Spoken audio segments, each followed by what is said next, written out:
Supaya kebaikan itu bertambah, maka ya kita harus melakukan upaya yang terus-menerus. Di antara upaya itu adalah kewajiban menghadiri sholat Jumat.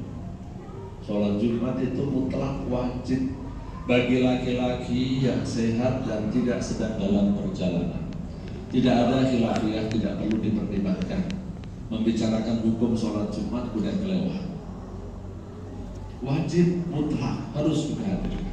Semua ulama juga sepakat kalau sudah waktunya sholat Jumat, ada orang tidak sholat Jumat malah berdagang. Semua sepakat dagangnya dosa. Bahkan ada yang mengatakan bukan hanya dosa, tapi dagangnya tidak sah. Kenapa? Wajibnya dia adalah melaksanakan sholat Jumat. Maka kewajiban kita sholat Jumat itu juga tidak ada perbedaan pendapat. Yang namanya sholat Jumat itu datangnya sebelum adzan, bukan setelah adzan. Kalau sudah adzan, khotib sudah naik ke mimbar, namanya sudah terlambat. Ya. Yang dalam bahasa lainnya Rasulullah mengatakan malaikat itu berada di pintu masjid. Kalau khotibnya sudah naik, malaikat sudah menutup bukunya. Maksudnya malaikat pembawa rahmat.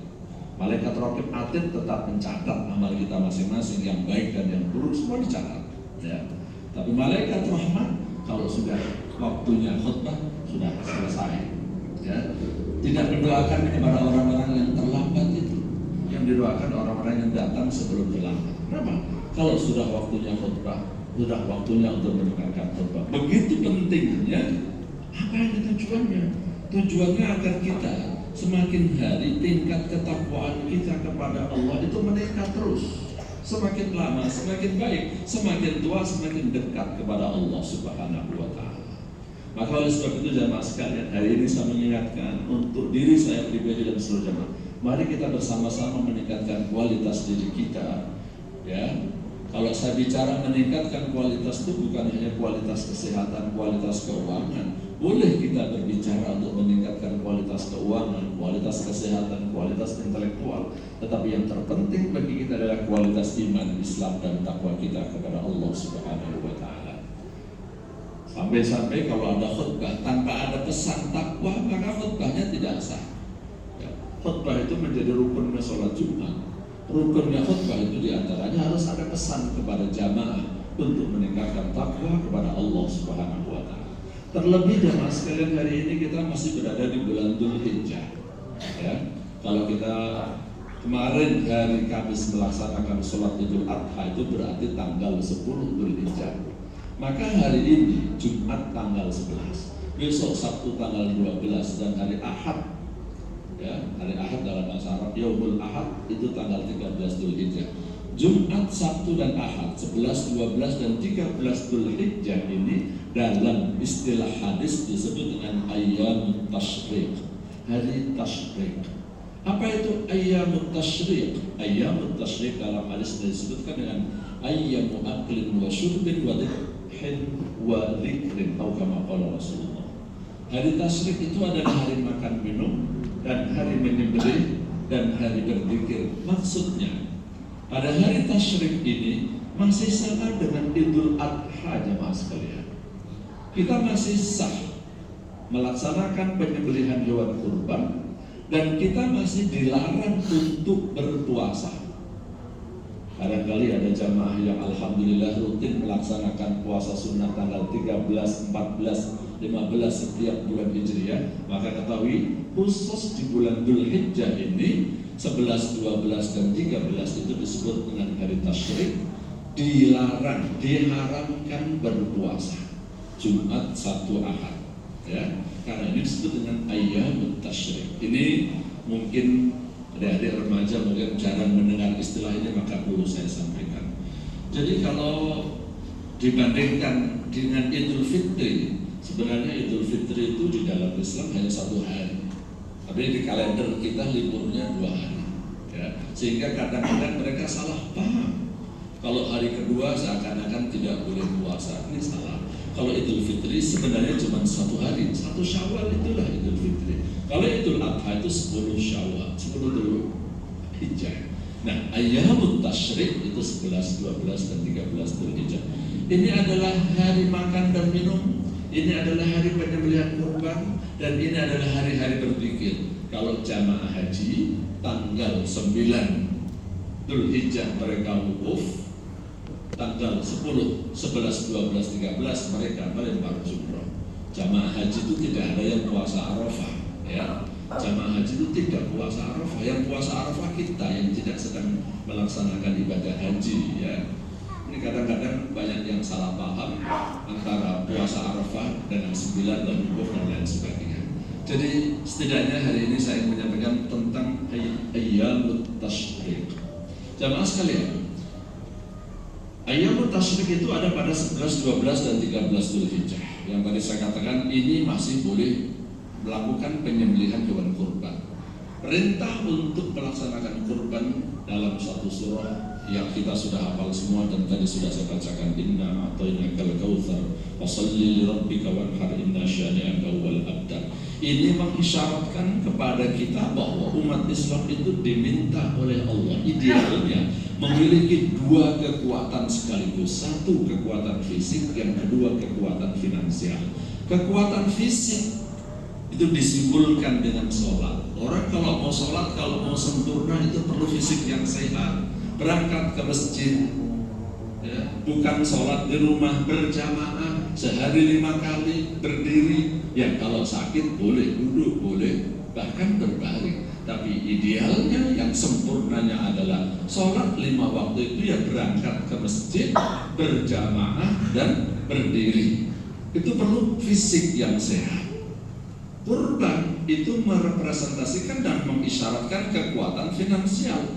Orang Islam itu idealnya memang memiliki kekuatan finansial yang cukup supaya bisa kurban kalau Idul Adha, supaya bisa zakat kalau lagi Idul Fitri, zakat fitrah, bisa melakukan zakat mal di hari-hari yang lainnya. Zakat mal bukan di bulan puasa saja, jamaah sekalian. Jadi ini isyarat umat Islam itu idealnya finansial dan fisiknya sama-sama kuat. Tidak ada perintah dalam Islam orang disuruh miskin, tidak ada. Yang ada adalah kita disuruh peduli kepada orang miskin dan jangan menghina, jangan merendahkan orang miskin. Karena kemiskinan dan kekayaan itu bukan tolak ukur ketakwaan seseorang. Ketakwaan itu dari amal perbuatannya. Tapi kalau dia kaya bisa menjalankan semua ibadah, termasuk ibadah kurban dan ibadah zakat, itu akan lebih sempurna, lebih baik. Tapi yang tidak mampu jangan kamu hina dan jangan kamu rendahkan. Itu sebenarnya pesan yang disampaikan oleh syariat Islam. Ma'asyiral muslimin jamaah sholat Jumat rahimakumullah. Setelah bulan Dzulhijjah ini nanti kita akan memasuki bulan Muharram. Dan Muharram itu merupakan bulan pertama dalam penanggalan Hijriyah, ya. Jadi bulan pertama itu adalah Muharram, kemudian disusul dengan Safar, Rabiul Awal, Rabiul Akhir, Jumadil Awal, Jumadil Akhir, Rajab, Syaban, ya, dan seterusnya. Dan kita memperingatinya 1 Muharram sebagai tahun baru Hijriyah. Ingin juga saya sampaikan jamaah sekalian, tahun baru Hijriyah itu dihitung dari hijrahnya Nabi Muhammad Sallallahu Alaihi Wasallam. Sebenarnya di zaman Nabi belum ada tahun Hijriyah, itu belum ada. Pada waktu lahir tidak ada nama tahun Hijriyah, maka kita mengenal Rasulullah kapan lahirnya, tahun gajah, karena belum ada istilah Hijriyah, ya. Kemudian sampai dengan kapan Rasulullah hijrah, itu juga belum dikenal tahun 1, tidak, tapi dikenal dengan tahun ke-11 minal bi'tsah, sejak diutusnya Rasulullah. Nah, saya ingin menekankan dan ingin mengabarkan bahwa tahun Hijriyah itu sebenarnya gagasannya adalah sejak zaman Umar bin Khattab. Kita perlu keseragaman. Kapan nih kita memulai satunya, ya? Tahun milihnya umat Islam satunya itu dari mana? Maka di sebagian negara Islam tahun yang dipakai itu bukan tahun Hijriyah.